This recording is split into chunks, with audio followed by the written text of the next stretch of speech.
Ryuji, thank you so much for making time for this. How have you been? Yeah, good man. Thank you so much for having me.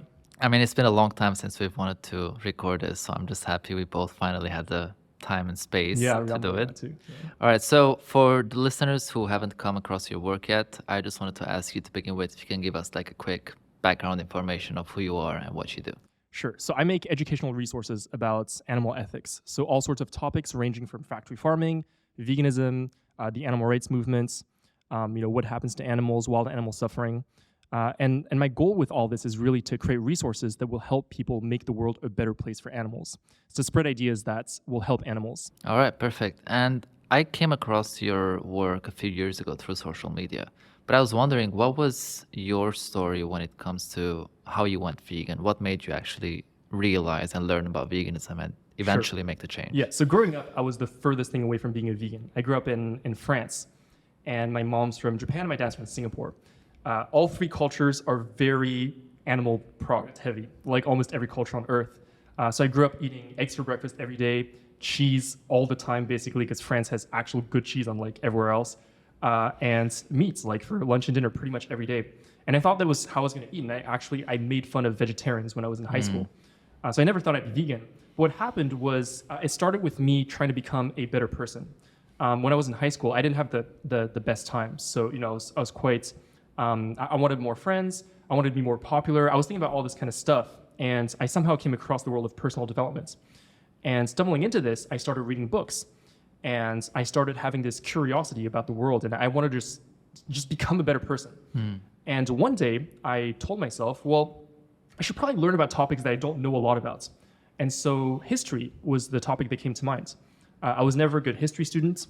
I was always really good at topics where you had to figure stuff out, like math, because it's like you solve a problem. With history, it's just you remember stuff that happened. I'm like, I'm not good at this. So I read a history book called *Sapiens: A Brief History of Humankind* by Yuval Noah Harari.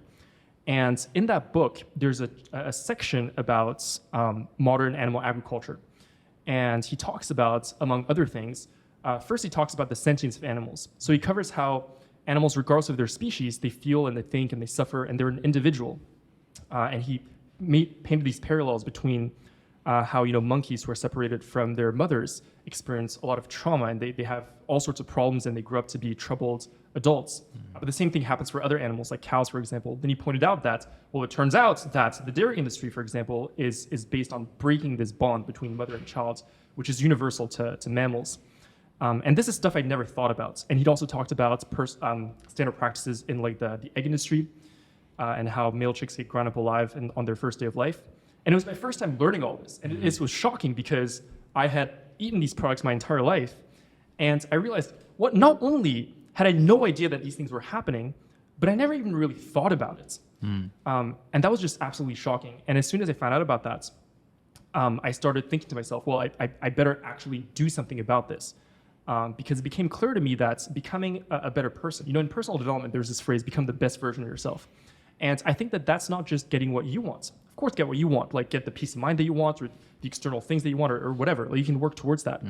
But I also think becoming the best version of yourself means making the world better for others as well, and making sure that this place, like this planet, becomes a better place to live. And so when I found out that animals were suffering on this massive scale, I just felt a calling to do it. And I also been very connected to animals ever since I was a kid. So I had dreams of being a vet or a zookeeper or training dolphins or stuff like that. I would never support zoos or training dolphins now, but back then I had no idea. And I always wanted to do this. And so at that time, the funny thing is I didn't know the word vegan. So all I knew was, okay, so in the meat, dairy, and egg industries, these animals suffer way more than I ever thought. I don't want to contribute to that, so I better stop. I'm gonna stop eating meat. And so I went back to college because I was in college. So I found this out over summer break. I went back for fall semester, and I started telling all my friends, hey, so listen, I don't eat meat anymore. I don't really eat cheese anymore or whatever. And then a friend came up to me and he said, so I just need to ask, like, are you vegetarian? Are you vegan? Or like what are you? And I said, I don't know, because I just didn't know what these words meant. And I went on the internet and I searched, what is the difference between vegan and vegetarian? And I found the definition of veganism, which basically said something to the effect of, vegans don't consume anything or do things that hurt animals and that use and exploit animals in any capacity. And I saw the definition and I was like, yeah, that kind of makes sense. Like, if I'm gonna not hurt animals, I might as well not do anything that hurts animals. And so that's when I became vegan. How long ago was that? That was in 2015, so 8 years ago. All right. So around the same time I went vegan as well. It's actually really interesting because a lot of people know about that book. I've read the book as well, but the book doesn't really say like, hey, we're doing this to other animals, so there's this other thing you can do because this is not necessary. Yeah. This thing is called veganism, and it's the Yeah. animal rights philosophy. If you accept that, then you can actually live without harming these animals. And I don't really know why he didn't put that in, even though, if I'm not mistaken, the author himself is vegan as well. Yeah, so he actually became vegan as a result of doing research for that very book. All right. So when finding out about this, he read the philosophy and what happens to animals, and he became vegan, like literally while writing that book. But it makes sense to me because he's a historian, so his job is to help people see the world more clearly. That's kind of how I see my role as an educator as well, is to help people see the world more clearly and think more rationally. But it's not necessarily telling them what to do. I don't think he sees that as his job to like tell people this is what you should do. But that being the case, like to me, it was because I have met people who've read it and I've told them, yeah, that's why I'm vegan. And they're like, oh, really? Like, it didn't occur to me. But to me, it was so self-evident. Like when I read it, because he was basically like making the point, like, hey, did you know these animals are like dogs and cats, and like they suffer? And the thing he said was that really stuck with me at the time was he said the reason that most people participate in this in this system is not because they wake up and they think, oh, I'm going to hurt a pig, I'm going to kill a pig today and eat bacon. It's rather because they're indifferent. It's out of sight and out of mind. And in my head, because I was so focused on living an intentional life, I was like, well, I can't ignore that. So I mean, I don't know why it particularly resonated with me, but I can understand like why he wouldn't necessarily go out of his way to advocate for that. Yeah. And how long between that happening, Yeah. you switching, and you starting to raise awareness about it? So about 2.5 years. And it's not because it's 2.5 years later that I wanted to do something. In fact, immediately when I found out, I wanted to do something. And I wanted to do something educational. I've made videos since I was like 12 years old. And I was always really interested in explaining things and education in general. And so I knew that I wanted to do something along those lines, like straight away. Like to be honest, like it felt like a calling. And I think maybe because I kind of rediscovered the side of myself that actually really cared about animals, and I really hate to see them suffer. I mean, I hate to see anyone suffer, but when it really kind of emotionally hit me. And so I was like, I want to help these animals so bad, and I had this burning desire. But at the time, I had no confidence. So I thought to myself, well, who am I to make a difference? This is such a huge problem. I'm just one person. And at the time too, like I wasn't having like that good of a time in college, in the sense that like I didn't feel like I was doing great making friends and connecting with people. So I was like, if I can't even like find a social group, like how am I going to advocate for animals? And second, I didn't know how to go about it. Like I had very little idea that there was this whole movement of people like actually actively trying to do something about this. I didn't know the wide variety of things that you could do that people are already doing. So I just felt completely lost, and I had no community. I had a few like vegan friends, but they weren't. They didn't seem to me to be vegan the way that I was. So I was vegan, fully for the animals, and that it was just so important to me.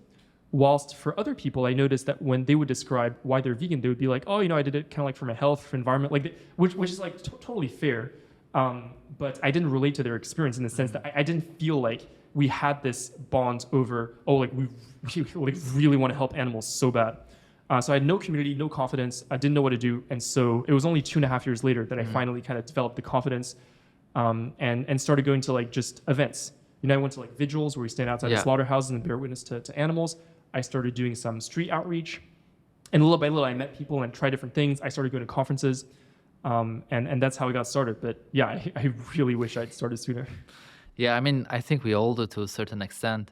What I actually want to talk about specifically, and I'm sure a lot of people who know you from before are wondering about this, is how you went from doing all the content you're making, building a good platform, a good community, and then ending up on the Trevor Noah show. Yeah. That was, I remember the day I woke up and I saw that video, and I don't know if I've ever told you You this. did tell me. I Yeah, told you, funny, right? yeah. Like I looked at it and I was like, he is so good at editing. I mean, how did he do this, right? I'm like, the whole like first part where you can see Trevor Noah talking about these questions Yeah. specifically, I was like, damn, I know that you're good at editing, but this is really good. And then I started listening, and I'm like, oh wait, Trevor Noah is actually asking him questions about like this Yeah. issue. And I scrolled down and I saw, Deepfake. yeah, exactly.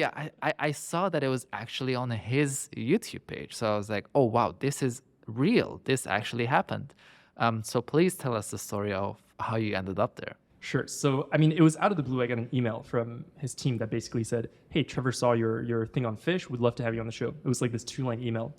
The funny thing is, I thought it was fake because I was like, "There's no that Daily Show like with Trevor Noah. Like, there's no way." And so what I did is first like I went like full like Sherlock Holmes mode, right? Like I looked at the name of the person who sent me the email, and I was like, I heard that emails can be faked. So I looked up this person to make sure she was actually a person on the team, and she was. And I was like, well, this could be fake, but what's the worst that could happen if I answer? Yeah. Like, it's not like they're asking me for money or anything. So I just answered, set up a date. And what I did is I looked at all the previous guests who were there, and looking at them, I was like, yeah, this just doesn't make any sense, because most of them are either actual celebrities. First of all, there are no like documentary filmmakers or even content creators really. For the most part, it's all actual celebrities or people who have done something, but they have accolades. Yeah. So the conversation is usually, welcome to the Daily Show. Congratulations on your new Oscar nomination or whatever. And I'm sitting here with a YouTube video that has 10,000 views. And I'm like, this is why you want to talk to me? So I was even telling my friends on the way there, because you can bring some friends to go with you in the green room. And I was telling them, don't be mad at me if we get turned down at the door. And they're like, who are you? Because I'm like, I don't know, it could still be fake. But so I talked to them, and apparently what happened is that Trevor just randomly stumbled upon some of my content, and he just thought I'd be a great guest. And so like I just think it's random and lucky. I don't know how he stumbled upon it, but I do think that and I don't want to say this to brag, is because I think it could be helpful. I think that I did in a way set myself up for something like that to happen, and what I mean by that is that. First of all, the video on fish that was the reason I was invited is this 40-minute YouTube video, basically, that goes over the research on fish sentience and fish intelligence, fish consciousness and their ability to feel pain. And there's a whole section at the tail end about what happens to fish in the fishing industry. And I really tried to make that like with the same rigor that you would have if you were writing a book. So to me, like I really treated this as a very, very serious project. There's a whole references page. And so that's the kind of thing that even though there's no accolades, it has the quality of something that could be represented on a show like The Daily Show, for example. And the second thing is, I made this conscious shift at some point about how I present myself, where I remember just before I was invited, I had with a friend, we organized this event in Los Angeles where we screened this video and then we did a Q&A. And I told my friend, like, I want this event to look like an event that an author would be at. It's because I realized, based on like the impact that I want to make, it would be helpful probably if I was categorized in the same categories, people who are like public educators and authors and stuff like that. And so I was like, I couldn't care less how people look. And I don't care like how I look or how I dress or things like that. But it sends signals. So I realized that depending on how I present myself to my audience on social media, it sends signals as to who I am. So if I sit in my bedroom and there's like red lights behind me and I'm in a gamer chair, I look like a streamer. And it's fine, there's nothing wrong with that. On the flip side, if I wear like a suit and glasses and I film behind like a bookcase, then I kind of look like an author, right? And it's like I'm the same person. I'm saying the same thing in the same exact way. But it's just that when people see that, they can more immediately put me in a bucket. So it's helpful. The ideas I'm talking about are already kind of weird, like from a societal standpoint. So I want to make it easy for them to kind of understand like who I am and like what kind of person I am. And so I put on this event where we had these nice armchairs and like we sat and like I dressed up like nice and everything. And there were like all these clips of this on my page. And my theory, I'm not sure, but my theory is that Trevor or his team or whoever like saw that and was like, oh, like he knows how to be on stage, like he knows how to dress, he knows how to talk, like he gets it, which is why like I think he or they were willing to kind of like take a risk, and be like, oh, okay, even though this guy has no accolades, he's done good work, and we know that he can be a good guest. So I feel like in a way, like I set myself up for that kind of thing to happen, but for sure, like mostly like just very, very lucky. That's amazing. I mean, if you just think about the impact that you have by just showing up on that show, like the millions of people who come across that and then also learn about your work, end up on your social media page or your YouTube page where that short documentary was. I mean, I remember when you were working on that documentary, that took you a long time. Yeah. And so to be able to get that as a result, even though you didn't know it's going to happen, you just put the intention out there, it's just absolutely amazing. Yeah. And so at the moment, what are you concentrating on the most? What type of activism or what type of projects do you have in the making? Sure. So my projects are all educational. And, you know, I always say the reason that I do educational initiatives is not necessarily because I think it's the most important thing or it's like the thing that's going to like move the needle the most. But I, in recent years, I've really come to see the value in finding something that's a good personal fit. You know, finding a way of helping animals, like in this case, that one, you're good at, and two, that you enjoy doing. The being good at it is probably the most important one, but like actually enjoying it is what's going to give you longevity. You know, I've met plenty of people who have started advocating around the same time that I did. Who I remember people that I met, like the first vigil that I ever went to. There were other people, like it was also their first vigil, but a lot of them are kind of like no longer like in the movement. Yeah. And I think that one of the reasons why is because they were not able to find something that they're good at, which means that they weren't necessarily able to see the impact that they were making. And it was very difficult for them to enjoy doing this work. And so it makes sense to me, like why it would be so difficult to kind of like stay in. But for me, like I really focused in on trying a lot of different things and finding, you know, like what am I good at and what do I actually enjoy doing. So I have an obsession with understanding how to explain things in a clear way. I think that's kind of like my clear competence, like in terms of like things that I work on. Is I try to take these ideas that are polarizing. And because here's the thing, like if you were to think about the ideal topic for an educator to talk about, it would be something that's fun, something that's not polarizing, and something that people actively want to think about. You know, if you're a science educator, that's great. Science is not, it can be polarizing in some instances, but like the point is like, for a lot of people, it's not very polarizing. You know, if you take something like gravity, and like it's kind of like inherently interesting. Like, you know, why is it that when you drop something, it falls to the ground? Like, so if you can explain that, like, great, that's a perfect topic. For us, we're dealing with a topic that's not fun. I mean, it's talking about, you know, like billions of sentient individuals suffering and being killed. It's polarizing, and it's not something that people want to like think about. Like, if you think about it, like we're basically kind of saying like, hey, did you know that all these animals who are just like the cats and dogs that you really like, they're suffering so much, like more than you could ever imagine, and they're being killed for a reason that's completely unnecessary. And by the way, it's kind of your fault. Like that's kind of like what we're like trying to say in a way. And so it's just very difficult. So like I have this obsession with trying to figure out how do we take that and then actually make it interesting, make it engaging, and make it so that people are open to listening to it. So that's like the kind of stuff that I work on. And are you working on any future projects that may be out by the time, let's say, I publish this? Do you have anything in the making? Yeah, absolutely. So I'm not sure when this goes out, but probably sometime relatively shortly after this goes out. I'm working on this new project where I'm creating like content about all these topics in Japanese for a Japanese audience. So, you know, I'm Japanese, my mom's from Japan. And what I found is that in Japan, like there's people doing like incredible work over there, but a lot less than say like in the US or the UK or like in English speaking countries. I mean, for most, what I've heard is that most countries that are not English speaking have like, they just have less resources, less people, like less everything. And for educational resources, what I've noticed is that a lot of what gets passed around is stuff that's in English with subtitles. Yeah. And I think that's a shame, and it creates like a certain barrier. You know, like I don't know if you're interested in hearing about like the specifics or whatever. Yeah, for sure. Yeah. So in Japan, like for example, so there's like a few interesting things. One is that like first of all, like a lot of people that I've met who are in the movement in Japan are either foreigners or people who are fluent in English. And so this just leaves out a really vast amount of the population who could be like doing incredible work or who would want to help animals, but it makes it harder for them to like access this from an educational standpoint. I mean, other things too, but educational, like for my purposes. And also like the fact that it comes from foreigners, it paints this picture that this is a problem that's happening out there. Yeah. You know, it makes that like very clear, like where people might see like some Western person doing a speech in English or seeing a video in English with Japanese subtitles. They're like, oh yeah, that's great. You know, there's something that happens in the US, something that they're dealing with over there. Well, obviously the same thing is happening to animals like in Japan as well.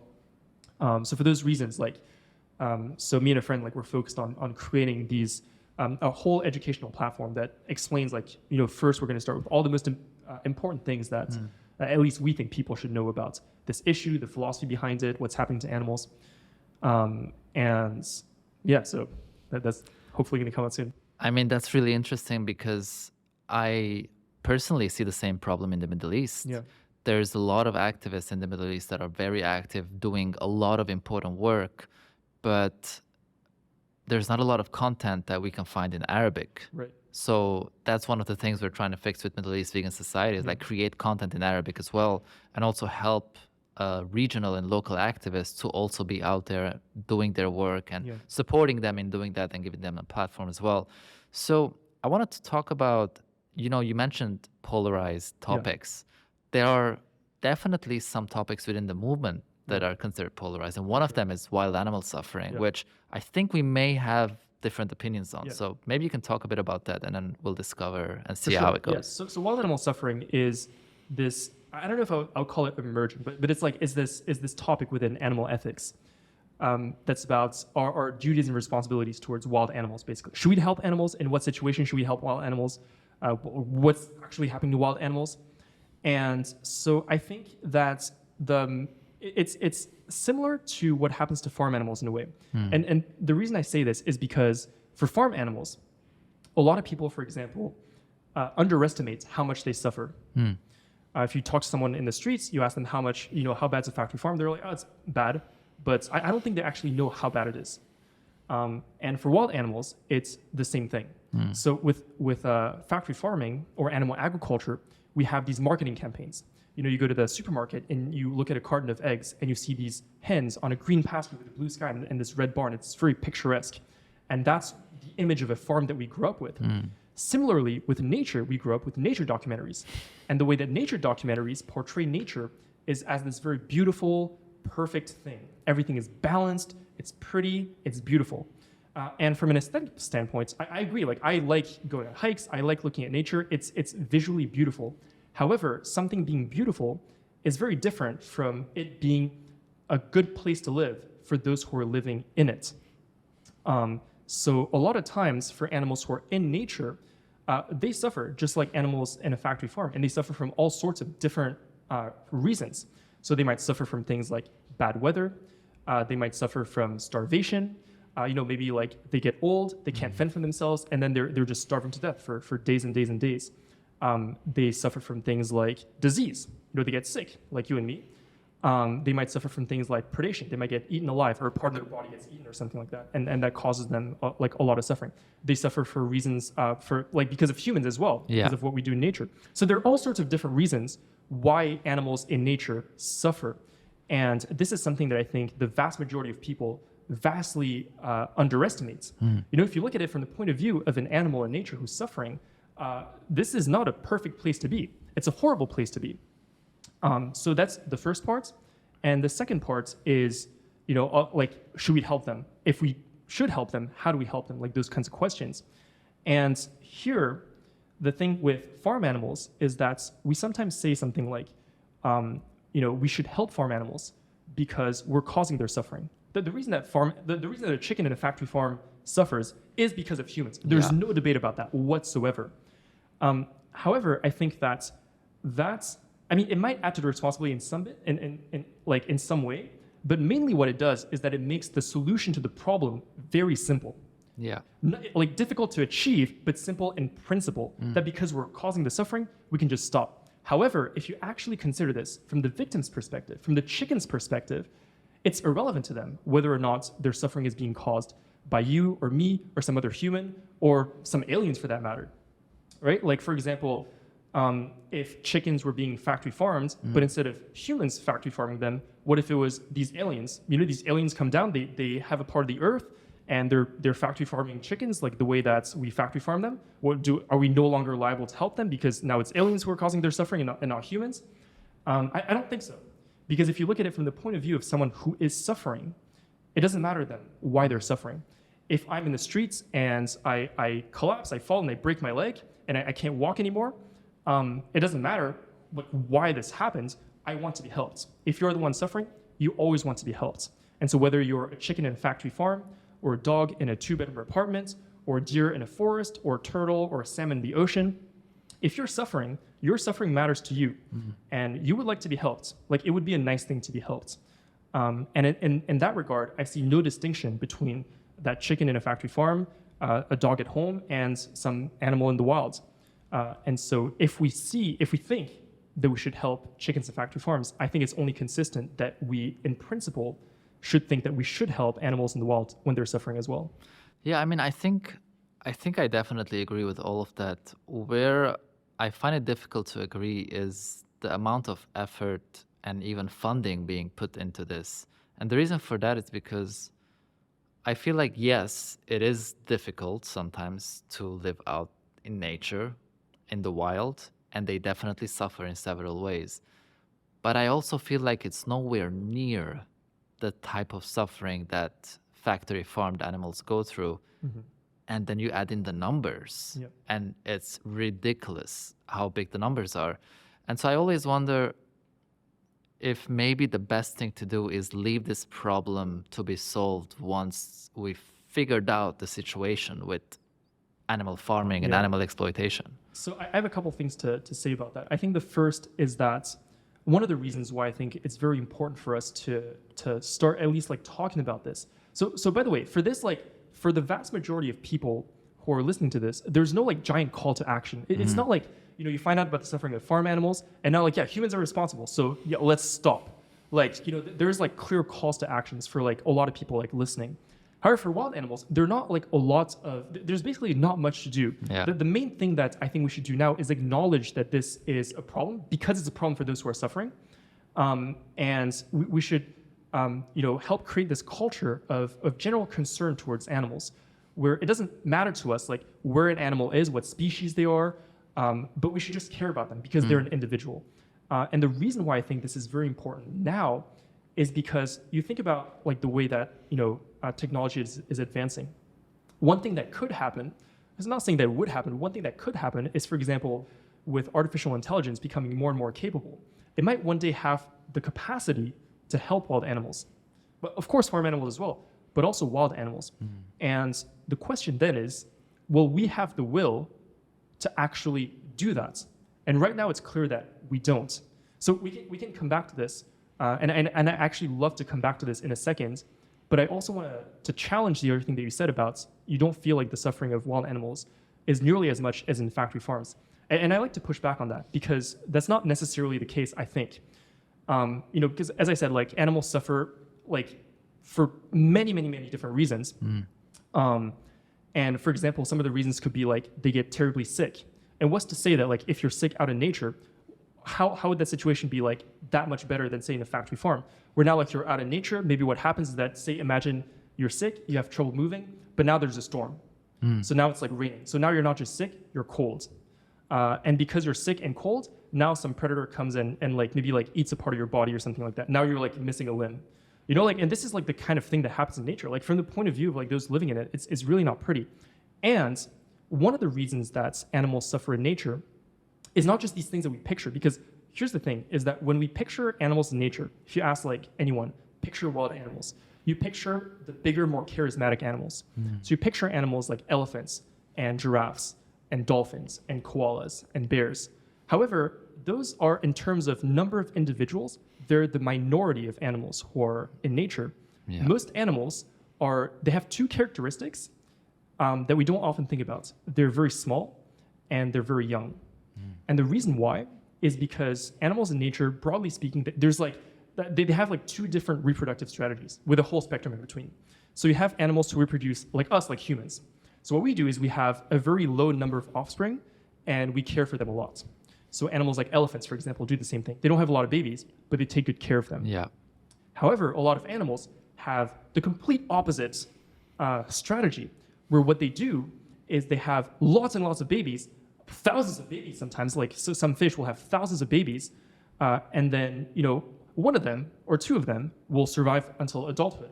That's just their reproductive strategy. And the reason why this happens is because evolution has never selected for the welfare of individuals. Evolution has never cared whether you or me or any other animal has a good, happy life and doesn't suffer. All evolution cares about is, okay, is this optimized for survival and reproduction? That's pretty much it. And so in this case, that works. For example, you have lots of babies, one of them survives. Great, this worked. However, the question is, what happens to the other thousands of babies who die along the way? And the answer is, it's not good. Like we talk about, in the egg industry, you have male chicks who are ground up alive on their first day of life. Well, you have like baby turtles, there's like hundreds of them hatch, and on their first day of life, they're going to get eaten alive, they're going to starve to death, they're going to not make it to the water and die for some other reasons. And all of those things, like if you look at it from their point of view, like it's horrible.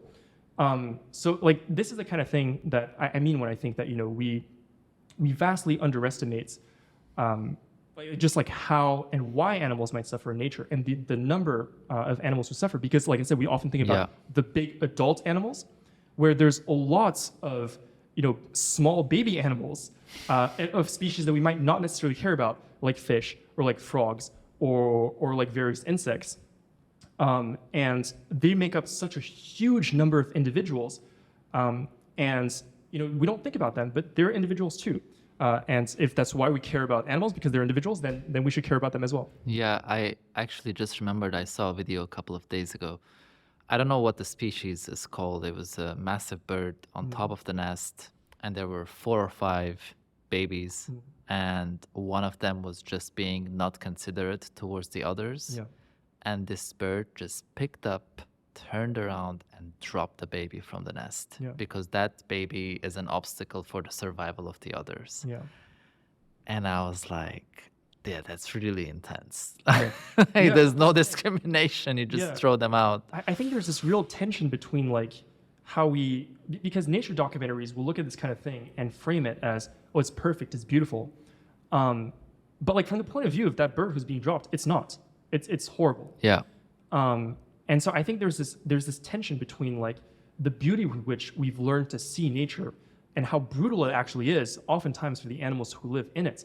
I mean, there's a reason that like we as humans, we didn't intentionally do this, but like more and more we've distanced ourselves from like this so-called like circle of life. Yeah. It's because we've realized at some point that hey, this circle of life thing, it kind of sucks if you're actually in it. Like it's fun to watch from the comfort of your living room on TV, but once you're actually the individual in there, like imagine like we had to be in there, like we're part of the jungle, and every day you're like, oh, I wonder if today's the day I'm gonna get eaten. Oh, if I get sick, there's no hospital, there's nothing, no one's coming to help me.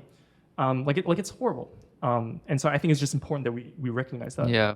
I mean, it also reminds me of how we frame the personality of each species. For example, I remember watching a David Attenborough documentary. I don't know which one it was. Yeah.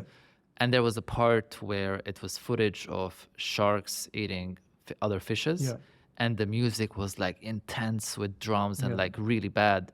And then the next species was actually dolphins. And it was classical and beautiful while the dolphins were also eating fishes. Yeah. And it just makes you realize, well, why did we portray one as a beautiful, like romantic almost thing, and then the other one is like this bad one? But that's because we're afraid of sharks. So we're just like making them seem worse to what they are to other fishes than dolphins.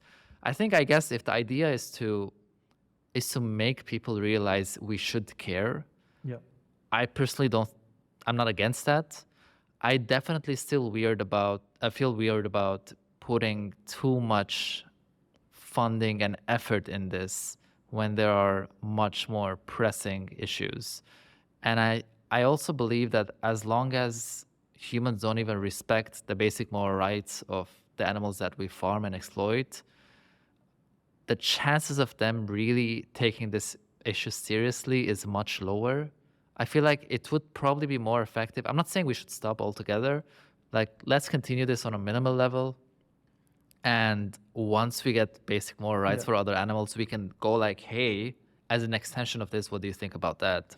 Yeah. So I mean, like I think like it's, I obviously don't know the numbers like per se, but this is not an issue that like tons of people are working on. There's a very small number of people actually work on this issue. There's like not a lot of funding compared to like farm animals. It's like very, very little. Yeah. And like also like it's not like a lot of people talking about it. Like even me, who I think this is an important issue. It's not like I'm out there like actively making videos specifically about that. I focus so much on farm animals, and that's like what the majority of people do anyways. So like I definitely wouldn't say like we should switch all our advocacy towards wild animal suffering. Although like I have intuitions around how like for general public, it might be a very approachable way to care about animals. Because unlike with farm animals, they don't have to take responsibility for anything. Yeah. We're like, hey, like did you know that nature is just not as beautiful as we thought? Oh yeah, that's a good point. That's interesting. For farm animals, it's like, hey, did you know that farms kind of suck? Oh, well, I don't want to hear about that thing. You know, like so. But yeah, I mean, it's not like I think that right now. I think that we should, just simply like acknowledge this as a problem, and because like the like one of the big pushbacks we get on this topic is well like what do you want to do? Like do you want to eradicate like all predators? Like do you want to like intervene in nature? And like a few things to say about that is that first of all like intervening is not necessarily a bad thing. We've intervened plenty in nature to make the world better for us as humans. And like I see no issue with that. Like that's great. Like there are a lot of things that are really good. Like hospitals, fantastic. You know, we intervened in nature and figured out how to cure disease and build hospitals. But that ended up being a good thing because like nature hasn't been designed by someone to be this like paradise. It's like it just happened by chance. In contrast, as humans, we actually have the agency and the capability to design things to actually make things better if we choose to. And so assuming that we're necessarily going to make things worse by intervening is just not true. We could, but it's not necessarily the case. Like intervention inherently is not a good or bad thing. It can have good outcomes. It can have it can have bad outcomes. And then secondly, the fact that we don't have clear solutions to this is an entirely different problem from whether or not this is a problem in the first place. Everything I just said is just saying that, hey, look, if you look at it from the point of view of the wild animals who are suffering, this is a problem for them. And if you were in their position, or if I was in their position, I would want to be helped. It would be great. Do we know how to do that? No. Unlike farm animals, where the solution is very simple, with this, we have very little idea. And the reason why is not necessarily because there are no solutions. It might be because, well, you know, there are very few people working on this and actually trying to like find solutions because we don't have this culture of caring for them in the first place. Like there are very few people who are interested in actually researching. Like we have very little research on the lives of wild animals and stuff like that. But it's not to say that we couldn't come up with solutions. But regardless of whether something has a solution or we know a solution today, like it has nothing to do with whether or not that thing is a problem. So it's very important to acknowledge like, yeah, this is a problem, but we don't have the solutions as of now. And just to make this a bit more spicy, Yeah, where do you stand on the idea that I've heard as a solution, which is kill all the predators and then feed the existing animals lab-grown meat if necessary, and just create spaces where species don't interact and therefore don't cause suffering onto the other. Basically bring all these species into massive natural parks that we control. How do you feel about that? Like massive sanctuaries, basically. Yeah. I mean, like I have no idea because I'm not saying this to like cop out. Is because I genuinely just don't know. I'm not married to any solution, nor am I ready to criticize a solution before we know whether it's good or not. I think like so with a solution like something that you just outlined, intuitively it sounds horrible because like, well, how could you say like we're gonna kill all these animals? And you're right. Like I have like a similar intuition. So it could be like a very bad solution. Like there are multiple reasons why this could be a bad solution. Like I think that one very simple reason is we're never going to get people on board with this. Like that is very clear to me that we're never going to get people on board with this. So maybe in a sense, like regardless of whether or not it would be good or bad, it's not something that I would advocate for today. Just because I'm like we're not going to get people on board anyway, so like it doesn't really make sense. But in general, for example, I do think that the idea of animals being like if there is a setting that we should idealize for animals, I don't think it should be nature. I think it should be sanctuaries. And I think that it's very clear to me that from the animal's perspective, it's much better to be in a sanctuary than to be out in nature.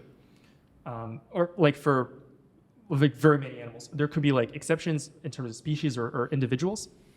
But at a sanctuary, if you get sick, you get medical care. In nature, if you get sick, well, tough luck. Yeah.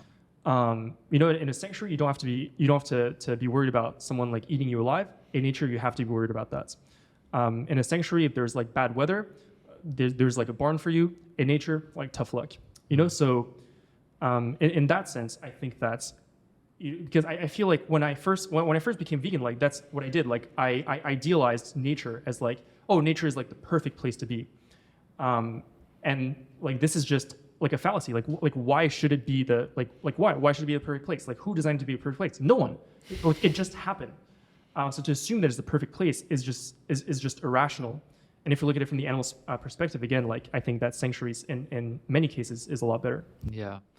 So switching to the next topic, I was wondering what is a moral theory that you identify with the most, such as like utilitarianism or more like Kantianism, like what's all about the. Yeah. So I think my view of ethics is based on suffering and places suffering at the center of it.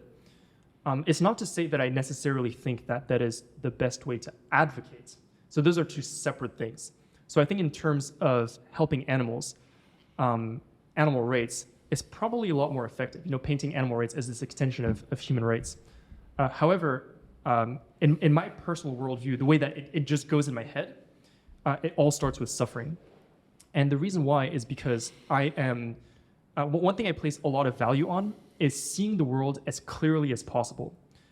And suffering is just something that, to me, seems like evidence. And I find it very hard to refute that suffering doesn't exist. Like when you're the one suffering, your suffering is real to you.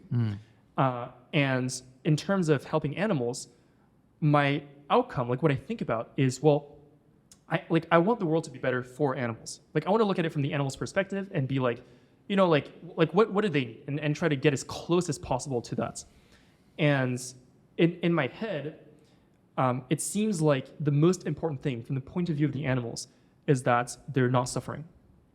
So if you contrast that with, for example, this idea of granting animals rights, I think about it from the perspective of a chicken in a factory farm. Does that chicken care about having rights, or does that chicken just want to stop suffering? And I think that chicken just wants to stop suffering. Now, maybe granting chickens rights is the most effective way to stop their suffering. However, what matters to the chicken, I think, is the suffering. And the thing with rights is that I see them as a tool to make the world a better place. Rights is like a story that we tell ourselves, like these rules that we live by, in the same way that a game like soccer has these rules that people play by. In the world, we have these rules that we call human rights. But these are rules that we invented. They're not like this physical, biological reality that you cut a human being open and you find rights inside. Yeah. The only place that rights exist is in the imagination of human beings. And that doesn't mean it's a bad thing. Rights are amazing. They're one of the best stories we've ever invented. However, they're still just a story, which is why and this is how I want to see the world. I want to understand things clearly. So even understanding that rights is incredible. And I think that animals should be granted basic moral rights. And that may be even the most effective thing to advocate for. It's important to me that I remember that rights are a story. And in my head, it's important that I keep the end goal of, okay, I want to help, I want to have this chicken who's in a factory farm, I want their suffering to end. Because then, for example, if evidence comes along that, hey, actually, granting animals basic moral rights is not the most effective way to help them, then I wouldn't be married to that. Yeah. Because that's not the end goal.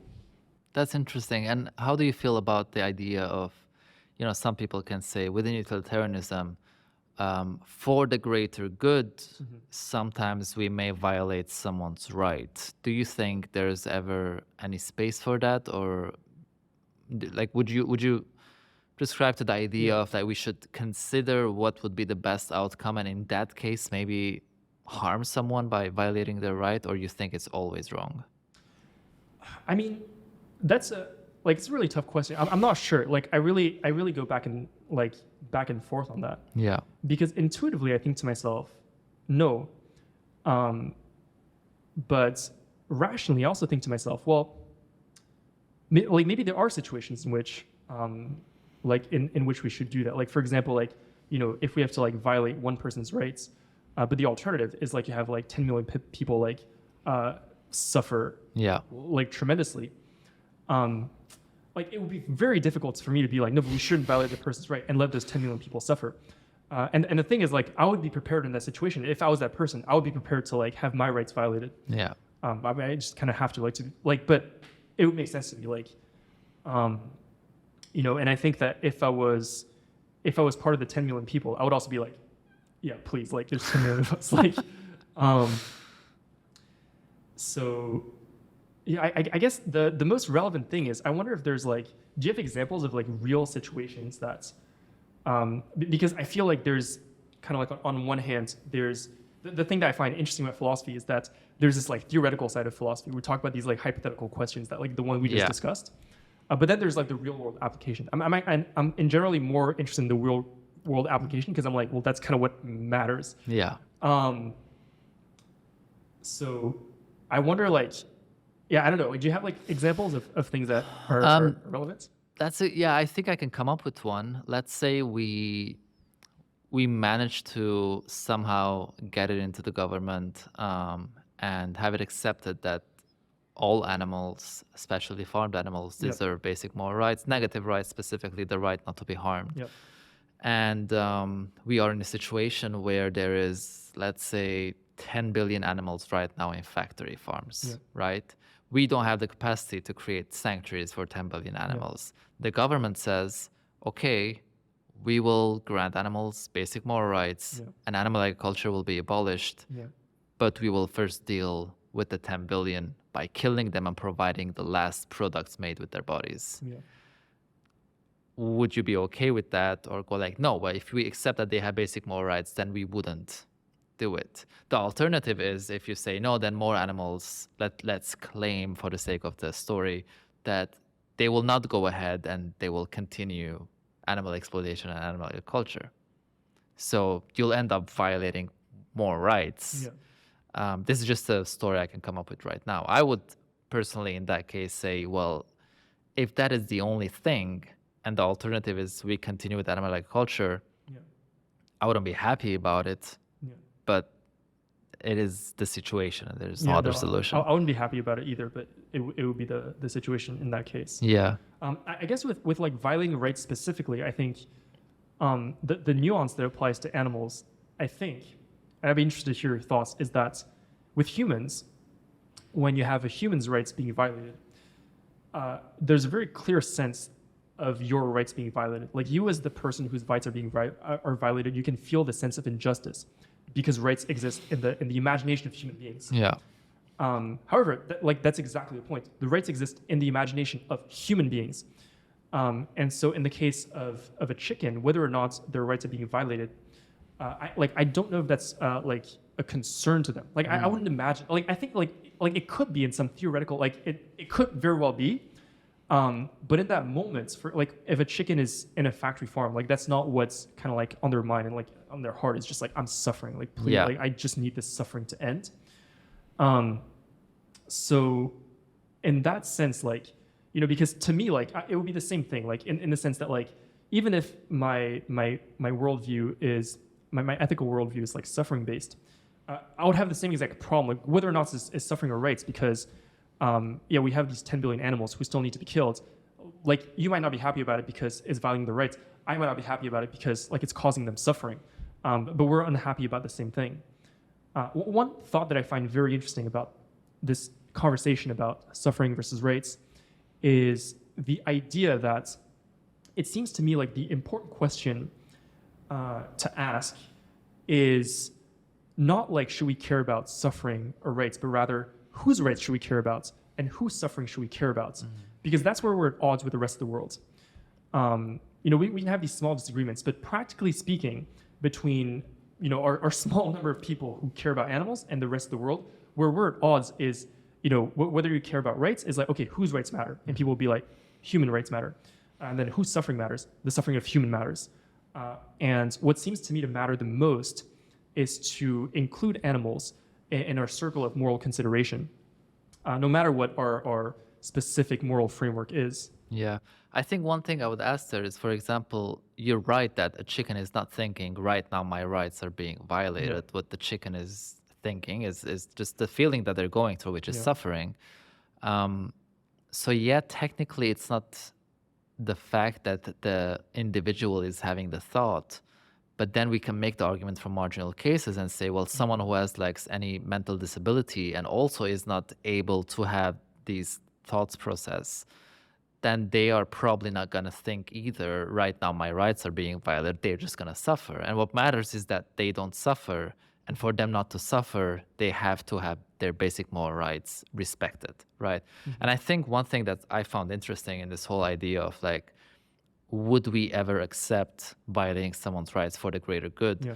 As one approach called threshold deontology, which is you believe in the rights, so you believe in the ethics, so in deontology, and you believe that everyone has inherent moral worth. But if you were to put in a hypothetical situation, you're definitely not going to violate someone's right for the greater good for very few people. But at one point, and you're not able to give that number, but at one point you will say, all right, here I would switch to utilitarianism. Yeah. And that would be like the example where you said like either one person gets a right violated or 10 million people suffer. If you ask me, I'll say, all right, I guess we'll have to accept that one person has to get their right violated, even though it's not a good thing. But if you say 1 versus 1, I'm going to say, no, that's not fine. Maybe 2 versus 1, I'm going to say no. 5 versus 1, I'm going to say no. But at one point, before 10 million, I'm going to say yes.